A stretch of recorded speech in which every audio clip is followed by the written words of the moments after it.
is up, and it's good. You're listening to The Extra Point, hosted by Phil Ruskin.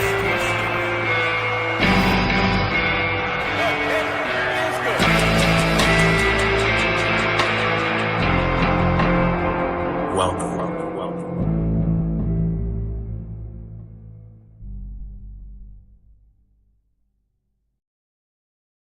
Welcome in. It is Wednesday, and that means another episode of The Extra Point. Appreciate everybody being here. Kendall is off in the woods. I don't know what that guy's doing, but he just couldn't be bothered to join us for a show. So I've got my guy Evan. I've got my guy Mike, aka Fantasy Nerd Boy, with me tonight.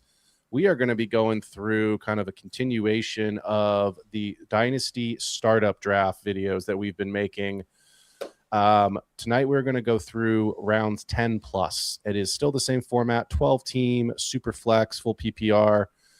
In the quarterback situation, we've been kind of going off 6 point. I know 4 point scoring does make a little bit of a difference, but we wanted to go through the 10th round and beyond tonight and kind of just talk through who are the best values from our opinions at each of the varied positions: quarterback, receiver, running back, and tight end.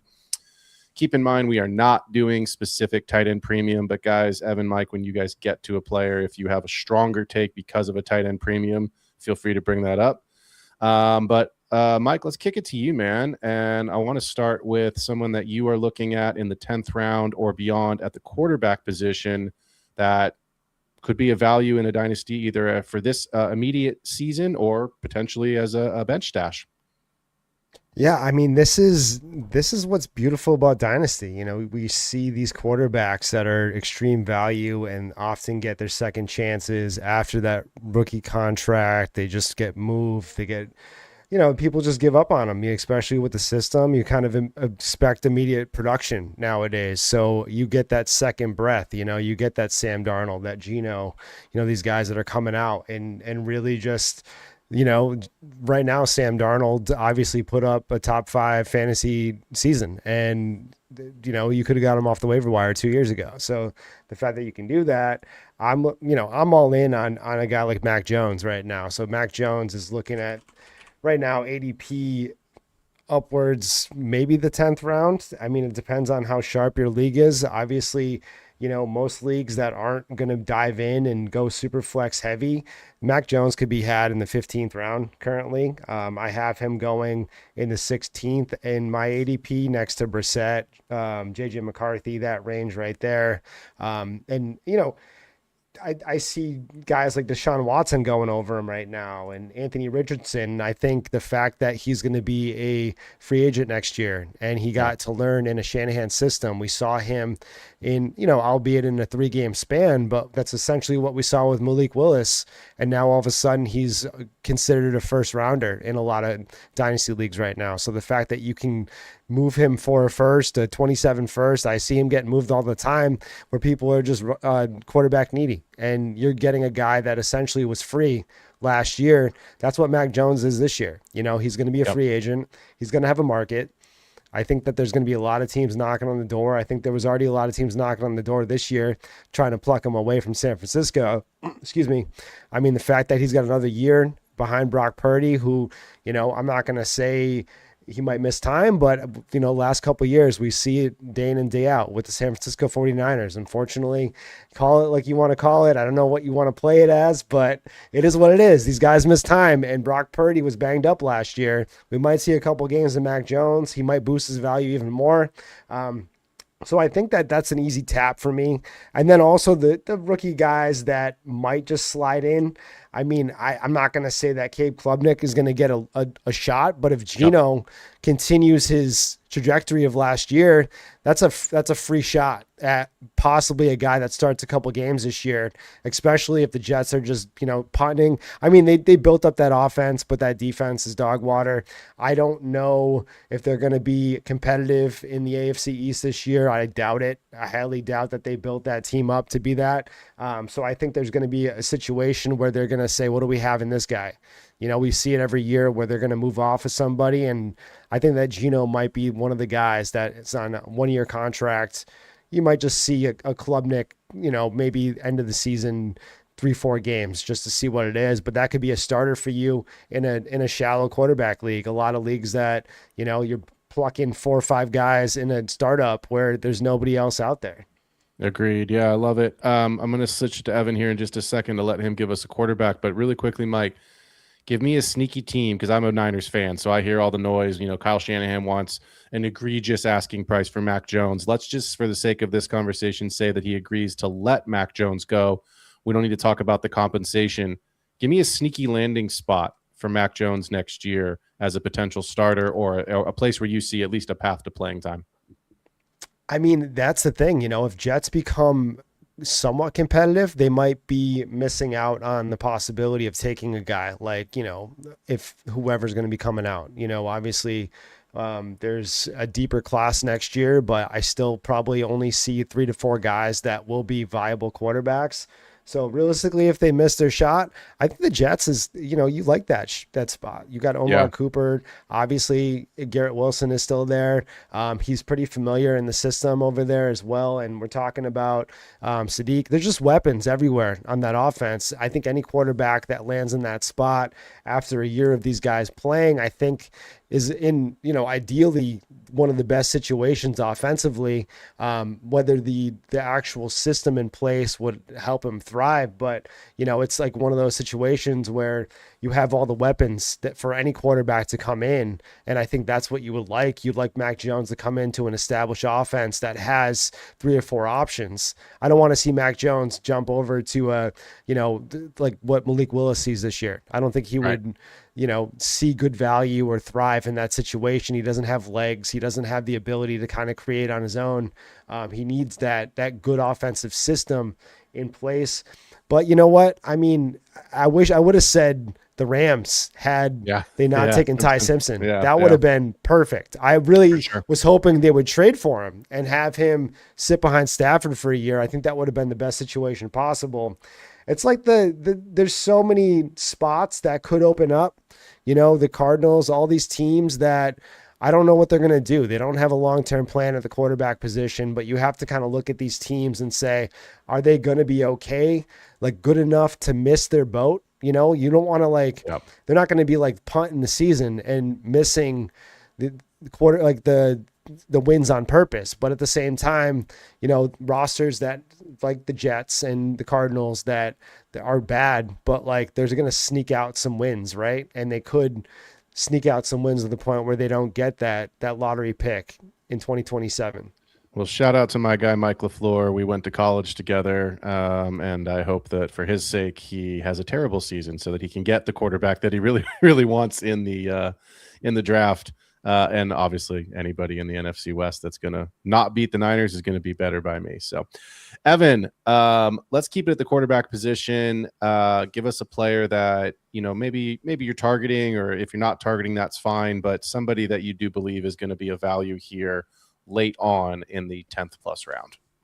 So based off of the last Friday Mocks episode that good old classic Mike was able to do on, I think it was not this past Friday, but the Friday before, he grabbed Tua Tagovailoa at the 907. I think he grabbed him a bit early. I absolutely believe you can grab him later than the 9th round. I think you can absolutely get him in the 10th round or later, especially in a Superflex startup where you've got guys taking Malik Willis and Kyler Murray over Tua Tagovailoa, which I do not agree with in a Superflex Dynasty startup at all. Kyler Murray, we don't even know if he's going to have an NFL career after this year. If he stinks up the joint in Minnesota, he's probably done. He's going to have to see if the Athletics want to take on his baseball contract still. And then you've got Malik Willis on a 3-year deal, which is not looking good on paper. They're probably going to be running the football a lot in Miami if they can't find whoever is going to be a dependable target. A lot of people are saying Greg Dulcich, but we'll see about that. And I even saw Bryce Young going over to Tagovailoa.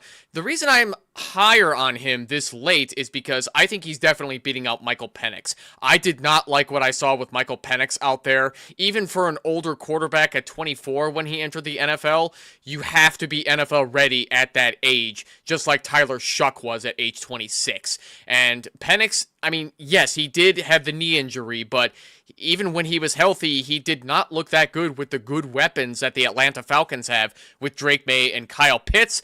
I think Tagovailoa, as long as he stays healthy, he is beating out Michael Penix for the starting job. I think that's great value at that, usually the middle of a 10th round or later in a typical Superflex Dynasty startup. Agreed. Yeah. And keep in mind, I mean, the players that we're talking about tonight, if you are watching the show on YouTube, if you are listening on Spotify or Patreon, we're not talking about the Josh Allens and the Joe Burrows, right? So if we're saying a player is a value, it means realistically what we are projecting is that they can outperform their ADP. To Evan's point, they can finish ahead of players in the final standings of the season and their positional rank ahead of guys that were drafted before them. So if you've listened to the last couple of shows where we went through the early round guys, you'll have heard this. If you're not familiar with those shows, when we are talking ADP tonight, I made an average ADP based off of 7 different sites: the Fantasy Footballers, Football Guys, Fantasy Pros, 4for4, the Dynasty Data Lab, Sleeper, and Keep Trade Cut. I made my own formula, which is where this ADP, at least my ADP, is coming from. So if we give you a round of a player, then you may say, oh, but that guy went in the 15th in my home league. We understand ADP is going to shift.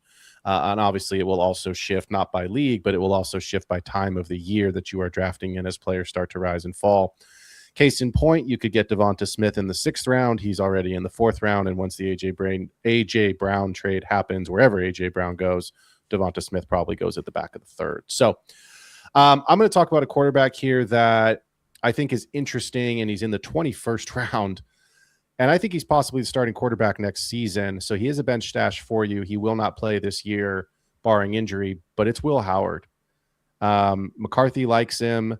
You know, it's an interesting player because I'm not super sold on Drew Aller. I didn't like what I saw from Penn State. They had an atrocious season. I know that kind of hurt the draft stock of Nicholas Singleton. It hurt the draft stock of Evan, help me. Why is my brain blanking on the other Penn State running back right now? Katron Allen. Yeah, they went to Washington. So I actually forgot he went to Penn State. Yeah, so Penn State was meant to be this like powerhouse, going to be a lock for the college football playoff, and their season went completely off the rails, and then some injuries happened, which I think is what hurt some of the draft stock here. But I like Will Howard as a prospect. I don't think he is a locked and loaded starter if he does indeed win the job in Pittsburgh next season. But again, guys, we're talking about a player you can get in the 21st round, right? To NerdBoi's point earlier, like he might get a couple spot starts this year.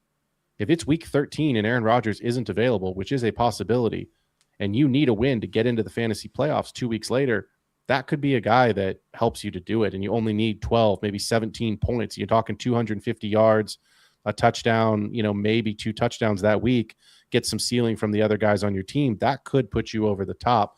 If you're a fan of the show, you've heard me say this before.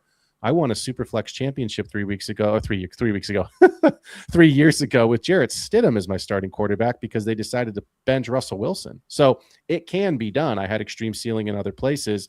I didn't need the quarterback to win me the week. Look, the other reason I like Will Howard is this. Aaron Rodgers is going to do what Aaron Rodgers does. He's going to make the Steelers competitive.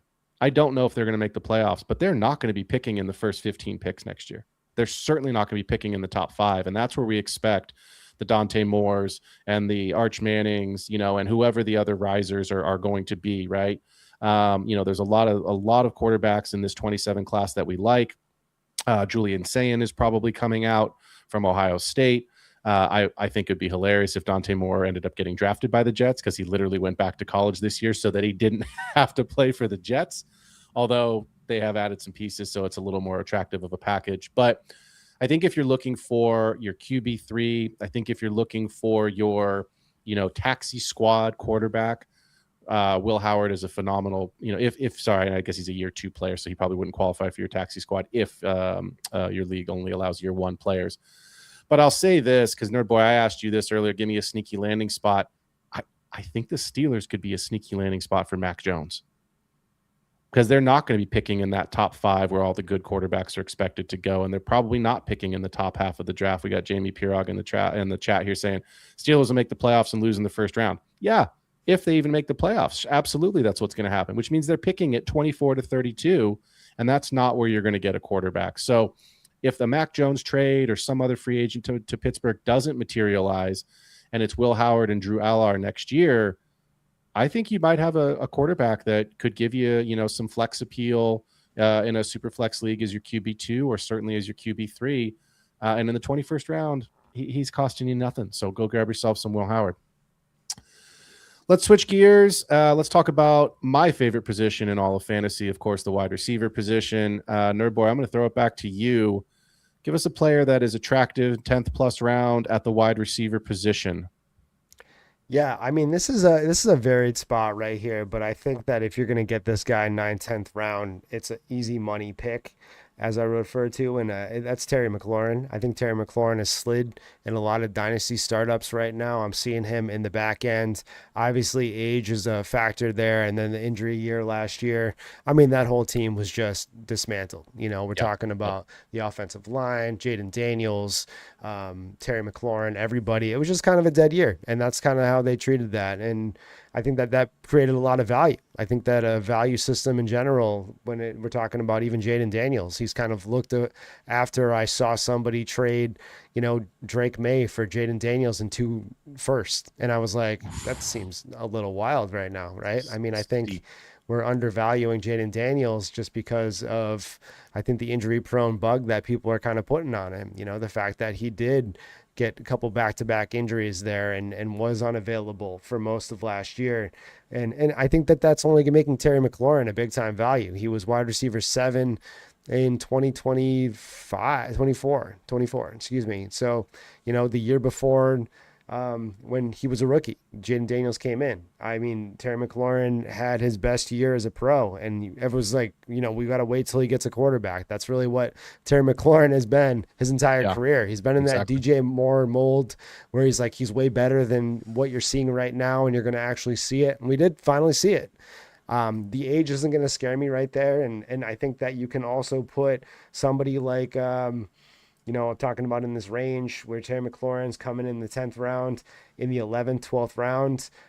You're going to probably I'm trying to look at the chart right now. I know that I'm looking at 10th. Chris Godwin, I like too, in that range. So he's in the 12th round right now. Obviously, they moved off of Mike Evans.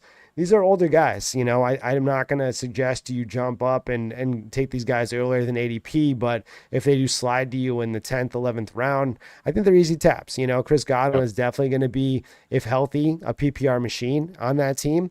I think you're going to look at the Mecca Ibuka and then Chris Godwin show for most of next year. And then that's the thing, you might get stuck with these guys. They might turn into the Cooper Kupps and maybe die on your rosters, but I like money, and I think that it's an easy way to get money is taking these guys in the 10th, 11th round, getting the production. And if you're out of it, they're good sells for a dynasty sell, especially for somebody that's a competitor, with Terry McLaurin and Chris Godwin come playoff time, easily go for a early second, late first type of value for someone that's just pushing all their chips in and then just going in for it, especially if they do produce the way that they can produce.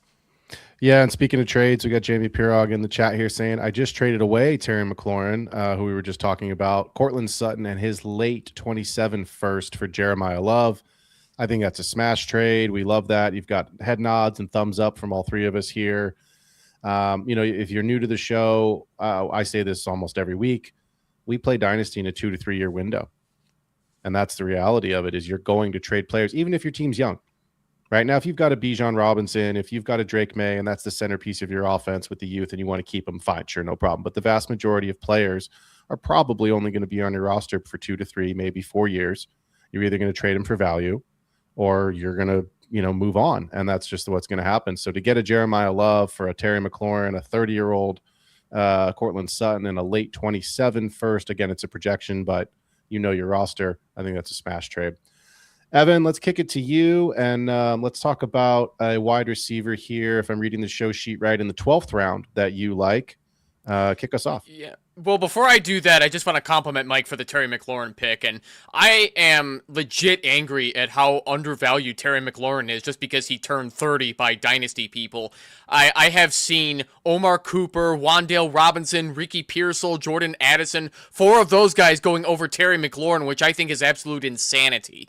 People judge these older wide receivers as if they're these dead assets, as if they can't help their team right now. I think what happens with a lot of regular Dynasty people is that they get too influenced by ADP by these not you, Mike, but other degenerates that get in these dynasty leagues, build the whole team around youth for no reason other than the fact that it's just young, and then they rage quit in like 1 or 2 seasons anyway. And it's like, we got to stop listening to these people. Take the older players like Terry McLaurin. They're perfectly fine.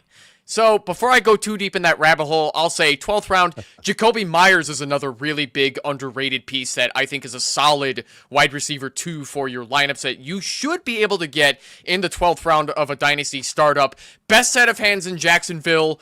Trevor Lawrence likes him a lot. He was peppering him with targets like crazy at the end of the season when Brian Thomas Jr. was just having a bad year. I'm still expecting Brian Thomas to bounce back and also be a value pick, but don't sleep on Jacoby Myers just because he's 28 years old. He should absolutely be going over a lot of these rookie wide receivers that are being taken between round 8 and 10, like Omar Cooper, Chris Bell. Like, Chris Bell still has a knee injury he's coming back from. I don't want to take him over somebody like a Jacoby Myers. I even saw Parker Washington go over Jacoby Myers. Come on, guys. Parker Washington is a late waiver wire pickup that is not even worth rostering this early in a dynasty startup. But that was exactly why the Jacksonville Jaguars traded for Jacoby Myers from the Raiders. I mean, not just because he wanted to get off the fucking Raiders, but he has the best set of hands on that team. Better than Brenton Strange at tight end as well. Go get Jacoby Myers that late if you can. He's an amazing wide receiver 2 value. Yeah, I think the challenge for people in Jacksonville right now is it's crowded. And so I think you can go a couple different ways. If you're pro Jacoby Myers, you're going to take Myers. If you believe there's a path for Washington, you'll take Washington. I think we would probably all 3 of us agree BTJ will be the best value on that team because we've seen the ceiling. Wide receiver 5 finishes rookie year, so we know that it can be done. But yeah, I like it. I think I'm going to talk about a younger wide receiver here for my player that I believe is a value. And this one to me is a real head scratcher. It's Josh Downs in the 11th round. And I know that we are in the summer of best ball, and I get that the real degens and, the trade addicts like the 3 of us and like most of the people, if you're listening to the show, like you know that Josh Downs is going to be going higher than the 11th round in whatever kind of format you choose to play in, whether that's your home league for your redraft, it's your, dynasty startup. But this is a player, guys, who's 24 years old, had a 21% vacated target share from Michael Pittman, and they didn't bring anybody in. Right? They didn't bring in another marquee signing at wide receiver. They have a great tight end that they picked last year. You've got the Jonathan Taylor cement that he is the clear RB1 and the feature of this offense. But that's it. They paid Alec Pierce. There's 2 more years left on this contract, this year in 26 and then 27 next year. So Downs is going to be there for 2 years. And I said this last week when we were talking about Alec Pierce, because we were talking about him as a good player that we liked, I think in the 7th or 8th round. I don't remember which, but you guys have to keep in mind it's dynasty. Contracts matter, age matters, target share, etc. But the team's draft picks also matter. And I think this is the extra point. We want to try to find the little things that help give you an advantage. That's why the show is named The Extra Point. There are no first round picks for the Indianapolis Colts last year, meaning this draft we just had in April, or this next year, because they traded those away for sauce. Why is that important? You are not bringing in a marquee signing at the wide receiver, most likely at the wide receiver position, when there's other areas of this team that you probably need to strengthen. The earliest they could select a wide receiver is going to be the 2nd round. And that's fine. We've seen plenty of, Amon-Ra was a 4th round player, right? So it's like you can have players that are drafted from all kinds of different rounds. Puka was, the 5th, I think Puka was drafted in, right? Or the 6th. So it's like you can have players rise to stardom, but we know that the percentage chances are very, very low. So when I'm looking at Josh Downs in a 2-year window, which is how I play Dynasty, 2 to 3 year window, I'm saying I don't see a first round pick available to the Colts. I think it's possible that they could trade to bring someone in. They just gave Pierce a big bag of money. They're going to have to pay Sauce. They paid Sauce. They paid Daniel Jones. They paid JT. JT isn't a contract year, so it's possible he lands somewhere else. I highly doubt it, but he is in a contract year. Ultimately, by taking those two firsts, what the Colts were saying is, we think we're in a Super Bowl window.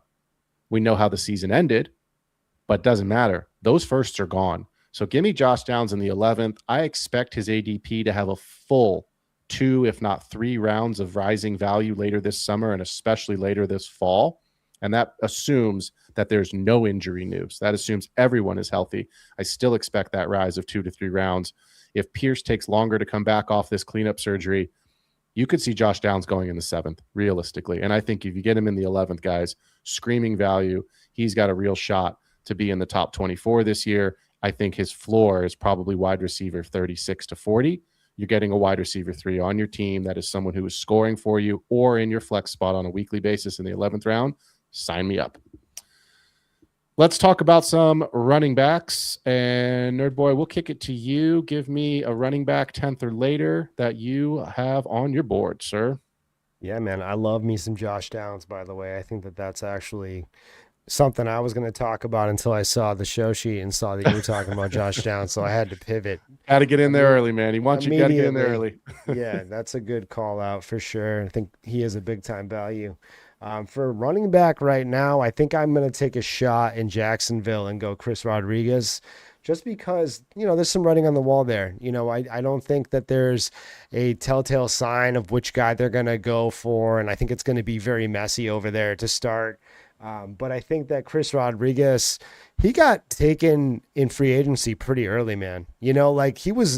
That was like one of the first signings in free agency that they essentially went and got that guy. That wasn't like, we're stuck with Chris Rodriguez. That was we're going to get Chris Rodriguez. He was like very early on in free agency that signing was announced. And I think that tells me a little bit about what their usage is going to be. Also the fact that, he's just a better pure runner than Tootin. And that's not a knock on Tootin by any means, but I think, between the tackles, this is who you want. Tootin, outside runner, explosive. I think probably clears him by a lot with pass catching, but when we're talking short yardage, goal line usage, which is usually the guy that you want, especially in fantasy, because he's going to be falling in the end zone a lot. I think Chris Rodriguez is going to be that guy. And I think this team is going to be in plus territory a lot, so you're going to see an offense that's on the field a lot. You're probably going to see mixing and matching. And I think it's going to be frustrating at times, but if we're talking about somebody in the 14th round right now, who cares? He's going around Aaron Jones, Jordan Mason, there's certain guys, obviously I like Emma Johnson. I do like these rookies, but the chances of them producing the way that Chris Rodriguez is going to produce year one, probably slim to none. I mean, this is probably closer to a short-term idea in my head, but I think that Chris Rodriguez is an easy tap over every guy in this range right now. I love what you said there about they went and got him early. And I say that, and I repeat your words to say this. I've seen Bashal Tootin go in 2 separate leagues now for a first-round pick. And to me, that's fine. If you want to call your shot and you believe, Evan's shaking his head. I was also jaw on the floor like, huh? Like when I'm trading a first, what you are saying is, I believe that the player that I am getting or the players that I am getting's total point, either on PPG or total season value, is going to outscore one of the 12 rookies next year. And I struggle to see a world where Bashal Tootin in this class, in this 27 class, which we like, right? With Keywan Lacey coming out from Ole Miss. Someone will have to fact check me. I cannot remember the kid. I think it's Brooks, but the kid from Missouri, who's an excellent runner as well, that we really like as well. That's 2 guys that are already being talked about in the first round before we play a snap of college football. So let's say Bashal Tootin is the guy. Chris Rodriguez is there too. It's going to be a timeshare at worst. I don't see a world where Bashal Tootin is worth a first-round pick. I also like Chris Rodriguez. I have a couple shares of him in some dynasty startups that I'm in right now, and I feel really good about it. So love the take, like the player. Evan, running back for you, and I hope I've seen the show sheets. I know who you're going to talk about. I will just say this, but let you have your take here. I like the player, and I hope it works. I hope it works. Yeah, same here. As much as I hate this particular team, but before I do that, yeah, I definitely want to compliment Mike on the Chris Rodriguez pick as well, because this is probably going to be a running back by committee. Somebody's got to lead that committee. Chris Rodriguez is definitely the guy to do it. He's not going to be the passing down guy. That's going to be the Bashal Tutin snaps that will be taken. So yeah, if you want like the opportunity to punch it in the end zone for those red zone opportunities, love the Rodriguez pick. You know who else I love around that same area that is criminally underrated still? Isaiah Pacheco, Detroit Lions. I hate the Lions, but Isaiah Pacheco is absolutely filling the David Montgomery role that got left behind that wasn't very good last year, because I can't remember who their offensive coordinator was, but he stunk with getting the ball in the hands of the running backs last year. They definitely missed Ben Johnson, but then the Lions went out and got Drew Petzing, who was James Conner's offensive coordinator 2 seasons ago. The Arizona Cardinals were I think they were 11th in rushing attempts when Petzing was in charge, 463 total, and that was when they only had James Conner and nobody else powerful behind him. Now that they got Jahmyr Gibbs and Isaiah Pacheco, I could absolutely see the Lions going back to being a top 5, if not a top 3 rushing attempt football team like they were when Ben Johnson was running their offense. Ben Johnson's last season, they had 534 attempts. I could absolutely see more involving both Jahmyr Gibbs and Isaiah Pacheco. David Montgomery is leaving behind in the range of like 39 to 50% of the snaps behind Jahmyr Gibbs. I think that's going to be exactly where Isaiah Pacheco fits in as a great change of pace guy. They're going to draw up some... They're going to probably draw up some shifty plays for a guy like him. He's had some rough injuries, including a broken fibula, but he's definitely back from all of that. I don't think he's going to be losing a step. The 1-year prove-it deal that he signed with the Lions, I think, is scaring some people away. I think he's criminally underrated in the 14th round, where I saw guys like Emmett Johnson, Tony Pollard, and even the awful Dylan Sampson going over Isaiah Pacheco. I think that's ridiculous. Dylan Sampson slander on this show. Hey, I'm with you on that. I mean, I understand the slander, but I don't condone it whatsoever. Well, I'm going for it anyway. Dylan Sampson should not be going in the 13th round. He should be going way lower than Isaiah Pacheco. And I think 14th round, he should at least be going in the range of Ramondre Stevenson and Rico Dowdle in the 11th round. You can absolutely get some value out of Pacheco. You can. I traded for Pacheco 4 years ago for a late third round pick. And that's when he became the starting running back for the Kansas City Chiefs. And then I ended up flipping him for a first. So that is good value. But I think the fact that he is still... I don't want him to be successful this season because of how much Jahmyr Gibbs I own, but I do want the player to be successful because I like the player. I really do like the player. And you love the story, right? 7th round, Rutgers, not a football. I mean, it's one of those great stories. So can I take Joshua Fultz's question real quick? Yes. Pacheco over Pollard? Yep. Yes. Next question. Yeah, it's interesting, right? Like I don't know. I mean, assume everyone knows about the Josh Jacobs news, and I assume if you know about the Josh Jacobs news, you also saw today's follow-up, which is that the charges are basically getting dismissed. We'll see what comes of that. But I drafted in the 25th or 26th round last night, Najee Harris, a player that I would never take, literally on the thought of, if Josh Jacobs, if this is a serious thing, Najee doesn't have a job, tell me the other free agent running backs. There aren't any. Tell me someone out there that could be competent that's not sitting on their couch right now. Tony Pollard was the other name that I thought of, that was connecting the dots there of like, wow, if the Titans really do let Pollard go, they drafted Singleton, they've got Spears. This is probably a team that's not ready to win this year. Pollard to the Packers in Jacobs' place could make some sense. So it'll be an interesting summer to see what happens there. So could be Najee Harris, could be it could also be James Conner could also be traded from the Cardinals. He's basically an expiring contract. Yep. Yeah, I've got someone in the chat here. Larry saying Kareem Hunt. Yeah, so there's guys, but we will see. Not It'll Kareem be a Hunt situation anymore. tomorrow. Yeah, he's probably done. But again, teams need players for a couple of weeks. So I'm going to talk about a 13th round player here who is inheriting from a departing running back, 28% of the carries and 8% of the target share. And the 8% of the target share is the key number you are looking for. It's Kenneth Gainwell. Bucky's still rehabbing. There's news today that he's not in OTAs because he's rehabbing the shoulder. But if you looked at Bucky, and I only have Bucky in one league, and I'm in a lot of dynasty leagues, and I only own him in one spot, which should tell you how kind of out I was on him in the process. And if you've listened to this show, you've heard me say this sentence before. Bucky's one of those players that I was okay being wrong on. Xavier Worthy, I was very okay being wrong on. It seems like I was right, but I was like, you know what? I'm not taking it. I'm not fooled by the Underwear Olympics 4.2, 40 time. I don't think his skill set's going to work in the NFL. And to this date, it certainly hasn't been a first-round rookie pick return of value. So I think the piece you need to come back to my point about Bucky, it was more than just his shoulder injury last year. There was serious mental health issues that were going on that they downplayed, but it did leak out. And I'm a former college athlete, two-sport college athlete, and a college coach. Let me tell you, mental health is real. They're never going to put a guy's business in the streets, but if there's stuff that's being leaked out that he is struggling, that is a real statement. That is actual fact. What it is, we don't know. It could be the fact that he was struggling mentally because his identity as a football player was taken away from him. That's a real struggle. It could be that he's got some serious family stuff. We don't know what it is, but whatever it is, it wasn't just the injury. So something is impacting him. So now you have a player that's not super healthy, who has not played football in almost a year to this point, still rehabbing from an actual surgery with some mental health issues. I'm not in the league that I own Bucky. I'm not selling him because I do believe the value will bounce back. Right. And I'm certainly not going to give him away for a second or for some low ball offer. I'm going to either hold him and be wrong, or I'm going to hold him and the value will bounce back. But if it doesn't, Kenneth Gainwell is set up to succeed either way.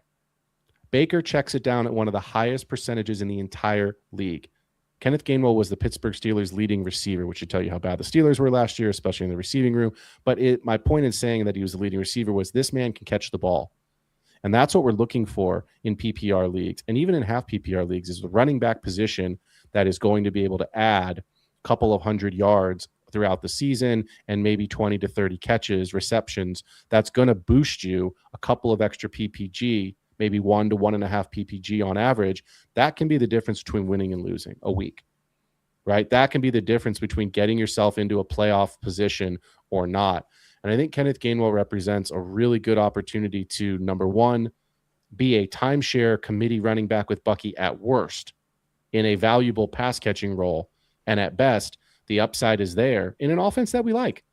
We like Baker. We like Igbuka, right? We like some of the pieces. We like Jalen McMillan. NerdBoi, Mike, you talked about Chris Godwin. We like some of the pieces, even if they're not your sexiest fantasy pieces this season, or you're saying, oh, Chris Godwin's too old for my team. That's fine. But the Bucs should be a good offense in a winnable division, and they should have to put up points. And if they're putting up points, Kenneth Gainwell is going to be the recipient of scoring some points, and I think he's going to help your team in a big way. He's also a value for me because this is another player, like I said about Josh Downs, who I do expect to rise over the next couple of months as we get into kind of the casual home leagues, the redraft season, and then your more casual, I should try this dynasty thing. I think that's where you're going to see his ADP start to go up as well. Get him now. Guys, I should have done this in reverse order because I hate finishing the show talking on a negative note because we don't love tight ends, but we got to do it. And let's talk about some tight ends. I like tight ends. I know you do, but I think we're talking about football. So that was a terrible joke, but you got to make the jokes every now and again. So give us a good value of the football position tight end there, Mike, that you like, and a player, what round that we can expect to target this player. Oh, see, this is, at this point, I do like some rookie tight ends. And I think that this guy is essentially free in a lot of dynasty startups. I would say anywhere from round 16, depending on your league. I mean, this guy I've seen everywhere. I've seen him go in round 14. I've seen him round 16, 21. This is Justin Jolie. So Jolie is over. Obviously, the DC isn't there, but we're talking about a team that couldn't have been more perfect for a landing spot, and somebody that I had as a late round target that you probably should have gone for in your rookie drafts if you guys follow us over at Dynasty Degens. But, I have him profiled as like a hybrid, like a Harold Fannin type of player, where he does have a low center of gravity. He has good contact balance. He has the ability to work out in the middle. He works in the middle of the field. He has an extension of the run game at times.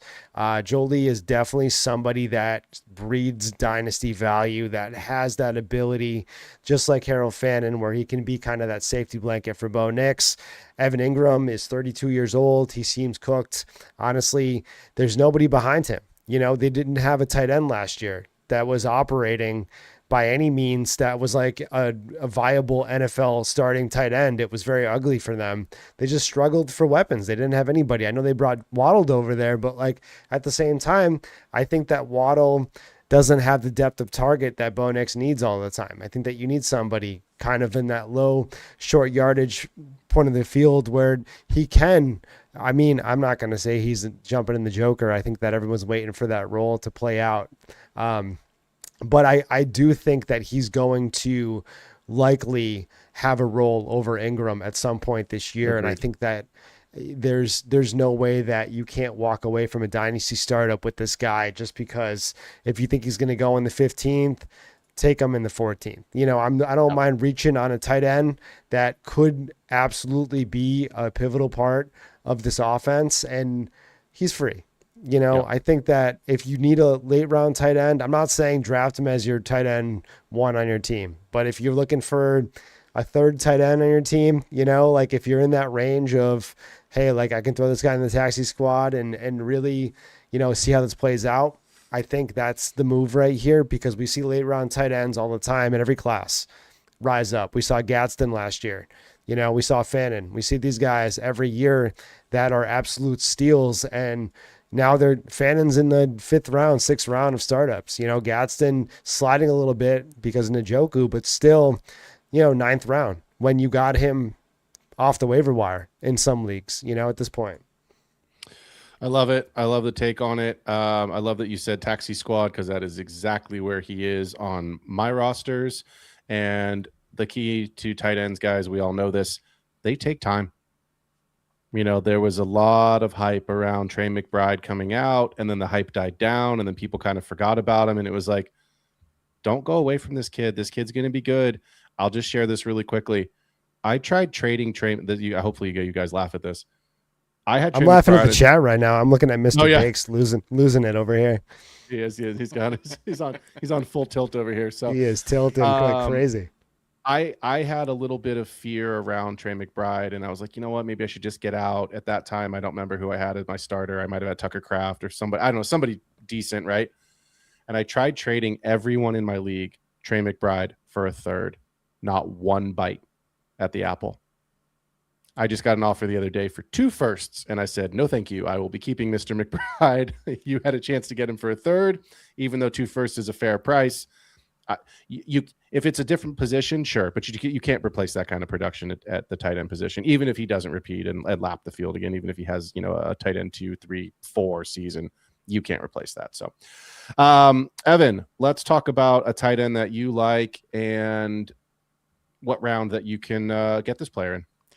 Yeah, no, I have to give the compliment on Justin Jolie, though. I have as my tight end 4 out of all rookie tight ends.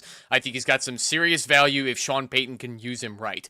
And that's going to transition into if Declan Doyle can use him right with Jesse Minter now in charge of this team, with John Harbaugh no longer holding it back. Mark Andrews. Hey, guys, remember that elite tight end who was a top 10 guy for 5 out of his 8 seasons in the NFL, that Mark Andrews guy? Yeah, I saw him falling as low as the 13th round in a Dynasty Superflex startup, going behind guys like AJ Barner. Even George Kittle was absurdly low.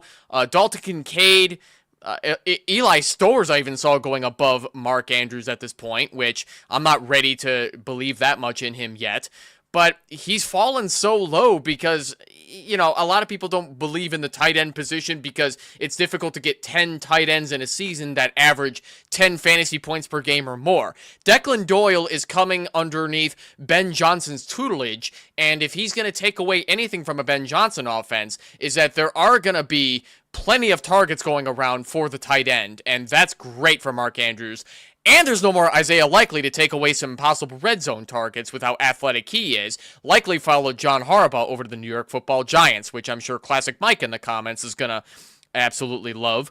But Mark Andrews, if you can get him as late as the 13th round, I think that's a crazy steal for an age 30 guy who is going behind some guys that I do not agree with. Yeah, I will be honest. Mark Andrews is one of my favorite best ball picks right now in leagues where I am drafting Lamar Jackson because he is free. You're missing out. You got to take Bowers and McBride at the 2-3 turn. You've got to take Loveland and Warren at the 4-5 turn. And, I don't want to pay that high. Now, I know we're talking about Dynasty and I'm talking about best ball for just a second, but I don't think the ADPs are that drastically different. I don't want to pay up for a tight end in any kind of a league that unless I'm absolutely getting a Brock Bowers that I know is going to be locked and loaded tight end one competitively every season. And even then, I'd rather have a wide receiver or a big time running back in round 2 where I'm paying for Bowers. But again, I think at the end of the day, you are looking at Mark Andrews for 2 more seasons, which I believe is what he has left on this contract. And you've got to think without somebody coming in, they brought in Jacoby Lane. Okay, I like Jacoby Lane. They brought in Elijah Surratt. I like Elijah Surratt, but they're rookies and we don't know what they have yet. Mark Andrews is a touchdown threat. He's a red zone threat.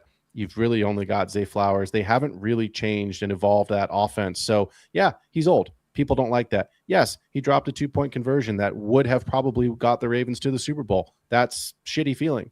I hear I love Eli Stowers. I like the Eagles. I trust I don't like the Eagles as a team. I like them as a fantasy team. I trust Howie Roseman to draft well. Ultimately, I think I understand why people want an Eli Stowers, why they might want a Kenyon Sadiq. You want the upside, you want the youth. You're 9 years, 8 years younger immediately. Even in a 2-3 year window, I'd rather be 8 or 9 years younger with the upside and the potential to sell because you're not going to be able to sell Andrews, right? And I think Evan, to your point, like that's why people are passing on him because if he doesn't help you win a championship, he's old, and you can't get a first rounder out of him. Probably, I think you maybe get a late second out of him. I don't know, though. I mean, if you're looking at a tight end premium league and you're 1 year removed from that tightrope injury is no joke.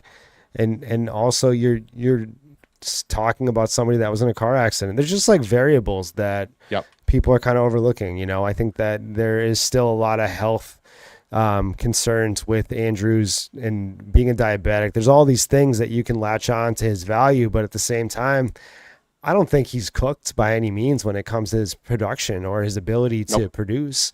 I think that he still has at least 3 years, and it's Kelsey. It's these guys that are built like this. They can still produce well into their 30s. I think that Andrews easily has a path to produce until he's 33, 34 years old. I think people are just very short-minded in Dynasty nowadays, and that's just kind of how it goes. Well, you can tell a lot of people don't watch Ravens games because if you do, Jackson absolutely looks Andrews' way a lot. He just doesn't always get him the ball because he's usually double covered sometimes. Yep, you're absolutely right. And then this is the last piece, right? I brought this up when I was talking about Josh Downs, the little things, right? This is the extra point. The Colts traded away those 2 first-round picks, which means they're not replacing Josh Downs with a first-round wide receiver in the next 2 years, this draft and the next one. Who did they just ship out? They just shipped out the guys whose name escapes me to the Chargers, the Kolar, right? Charlie Kolar to the blocking tight end? Yeah. Right, Charlie Kolar, gone, out of town, right? Isaiah Likely, gone, out of town. So you're telling me now that Mark Andrews, who people are sleeping on, they don't want, just lost all of his competition? I love I love Isaiah Likely. I think he's going to be great, but he hasn't been a superstar yet. And that's been the biggest issue for our Mark Andrews owners is, it's kind of a running back, tight end by committee, running back by committee at the tight end position because, he's going to lose targets and blah, blah. And he hasn't. So As what I said, I think Mark Andrews is one of my favorite best ball picks right now because it's obviously the summer and I'm crushing best ball drafts because there's not a lot going on in the dynasty and certainly not in the redraft space. So this is the perfect time to play best ball. And in the leagues where I'm at, the 101 to 104, because you don't get to pick your draft slot, you get what you get. But if I'm in those early positions, I can get Lamar Jackson at the 4-5 turn. That's around where he's going right now. And I can get Andrews in the 8th, 9th, sometimes 10th round, depending on how sharp the league is. So in a best ball format where you need stacking, I love it. And for 2 more seasons, if you're a dynasty manager with Andrews, I think you should be very encouraged by the fact that they didn't bring anyone in and they shipped the 2 tight ends out. I'm going to talk about a player I don't love, but I had to find someone. You guys know I'm not the world's biggest fan of tight ends, but we got to do it. It's a player that right now, again, average of 7 different websites and the ADP I have in the 14th round, inheriting a 17% target share from a departing Zach Ertz, and it's Chig Okonkwo. And I think there is Chig Okonkwo fatigue because he was young, he was athletic. There was no one in Tennessee. Tennessee had shipped AJ Brown to the Eagles, and it was like, well, who's Will Levis and company, or whoever the hell was a quarterback before Will Levis? That's how little the Titans I've followed in a while. But like, who they throw the ball to? Was it Malik Willis? Yeah. Before Green Bay? Okay. Before Green Bay, and then they drafted Will Levis to replace him. Yeah, well, there you go. And then they've drafted to replace Levis already. My point being was we were so excited about Chig, right? We're like, dude, they're going to have tryouts for wide receivers. There's nobody there. There's no one to catch the ball. And it didn't work out. And it didn't work out to the level that you expected that it would. And that's fine. But here's my point in why I say Chig Okonkwo is a great value in the 14th. We talked about Terry McLaurin. Debo is gone. I don't want to hear a word about Brandon Ayuk going to Washington. Whether he goes there or not does not concern me, because this is a man on my football team that I support who I have watched probably destroy his career. You want to talk about mental health issues? Brandon Ayuk may never play another snap of football again. If he does, he is not, and I am okay being wrong on this take. I don't believe he ever gets back to the levels that he was when he was actually productive in San Francisco. And it's been 2.5 years since he was in San Francisco and productive. I was in the stands 11 rows off the field when we were getting beat down by Patrick Mahomes the day that he broke his leg. I was at the game. I saw it happen.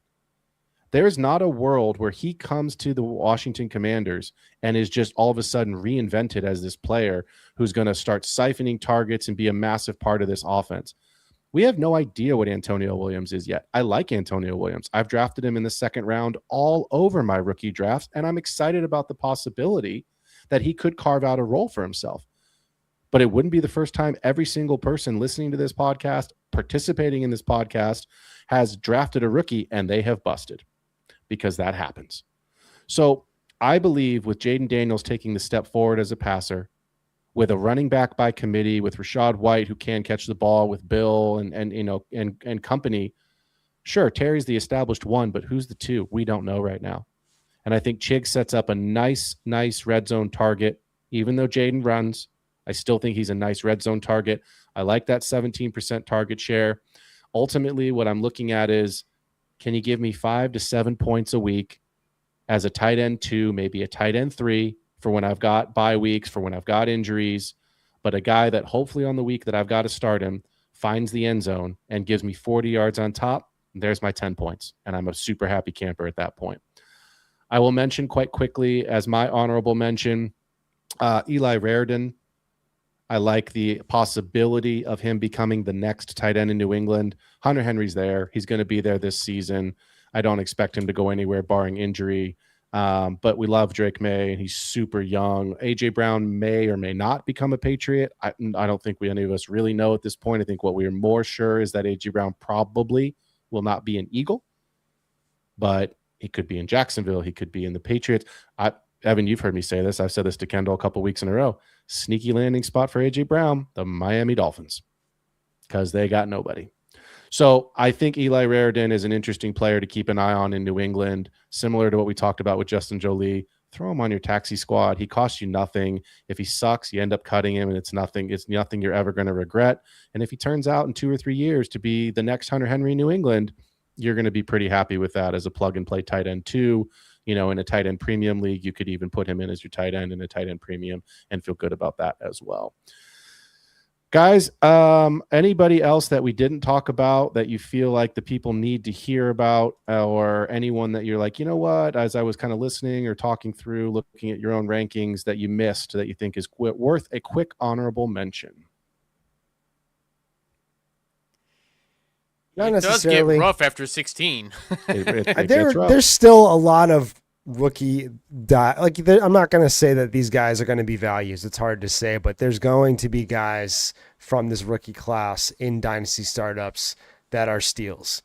And, if whether that is somebody, the running back position, like a Katron Allen in Washington, Yep. that could easily be a massive steal, just because we saw Chris Rodriguez essentially outwork JCM at the end of last year, and we saw Chris Rodriguez almost take over that backfield. Agreed. Katron Allen is probably better than somebody like Chris Rodriguez at this point, I think. From an actual standpoint of physical ability, I think that is somebody I want over Chris Rodriguez. I just think that Chris Rodriguez knows how to grind it out. There's definitely, like even in Kansas City, if we're looking at somebody like Kenneth Walker that, he was banged up. He's always banged up. When he gets a full workload, you're looking at somebody that has soft tissue issues all the time and, issues with his knees and hamstrings and everything. It's just kind of like a perfect storm where Emmett Johnson could get some pass work in there, could kind of get a role.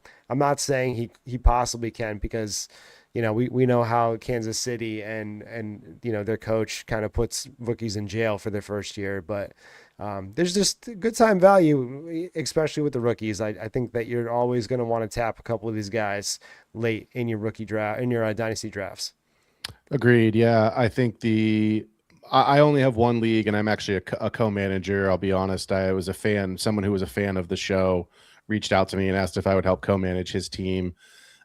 We have not done our rookie draft. The league manager does it like the week or 2 weeks before the season starts. He wants the camp news, and it is honestly kind of fun. The first round doesn't change too much. The second round has some shifting, but the third round makes a huge difference because of all the camp hype. So that is kind of fun. But my point in bringing that up is most of your rookie drafts are done. I think a lot of people are in on Emmett Johnson. I think a lot of people are in on Nicholas Singleton. There's clearly a path there.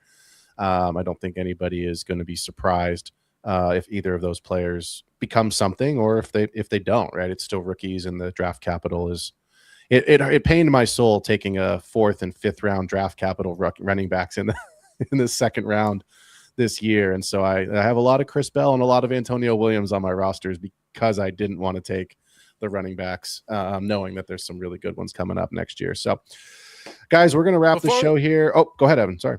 Well, I was going to say, I got a couple more late round value wide receivers that I saw going between the 17th and 20th rounds, according to ADP. In the last Friday night mocks that I participated in, I saw Jalen Naylor going at the 1704. Jalen Naylor signed a 3-year, $35.03 million contract with the Raiders. He is now the highest paid wide receiver on the Raiders. They don't have anybody in front of him who's getting paid any better. Jacoby Myers got traded last year to the Jacksonville Jaguars. The Raiders don't appear to be bringing in somebody like an A.J. Brown. Jalen Naylor could provide some sneaky wide receiver 2 value if you can grab him that late in a dynasty startup, because his ADP is super duper low right now.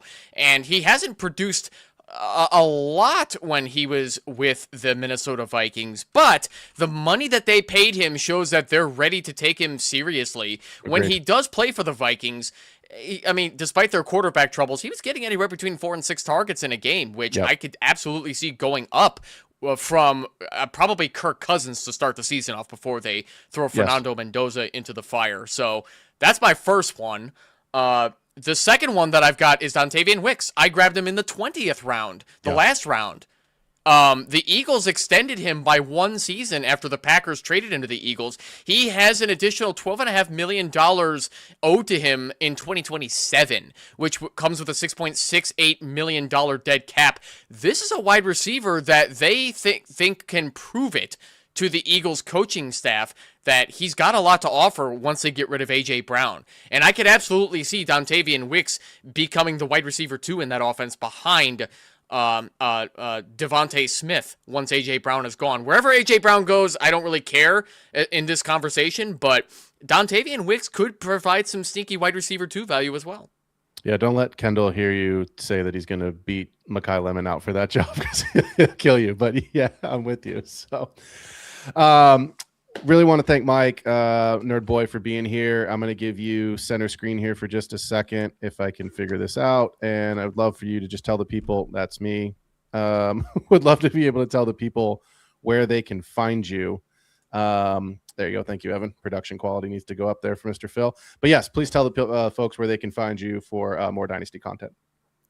Yeah, so my brand is Dynasty Degens, so you can always follow us over on X at Dynasty Degens or at Nerdboy Takes. Our YouTube, we are collaborated with Dynasty Rewind. So Dynasty Rewind is, we do our shows over there. We also do cross shows. So essentially we'll do Dynasty shows together and me and Mike will get together and do certain content. But we have the Dynasty show, the redraft show, and then we have Devi C2C and then also IDP over there as well. So if you want to follow any of our pods, go over to Dynasty Rewind and then I'll bring our content. We have the Discord and then we have Patreon as well. So all those links are over on X if you want to jump in any of those. Awesome, man. Well, we appreciate you being here and being our guest today. For those of you who are listening through, watching, I should say, through YouTube, jump on the Fantasy Football Network. Please like and subscribe. Get over to the Extra Point, like and subscribe over there. It does help us continue to grow the show as well as to continue to produce content and bring you guys content. I'm always running leagues. I am sadly a league runner now. That's not only do I play, but I am running leagues. If you want to play, I've got all kinds of different styles, every sort of different variation. DM me on Sleeper at P Ruskin. And then, of course, please hit me up with any of your questions. We are always featuring your questions on the shows. We do a ton of trade shows.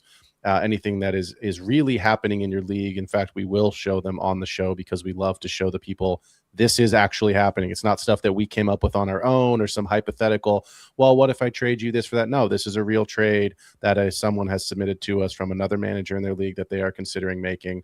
We want to help you. You know, Mike, you said it perfectly. You like cash. We all do. We want to help you win your leagues, just not the leagues that I'm in. So for all of us here at the Fantasy Football Network, this has been another episode of The Extra Point. Appreciate y'all being here. We out.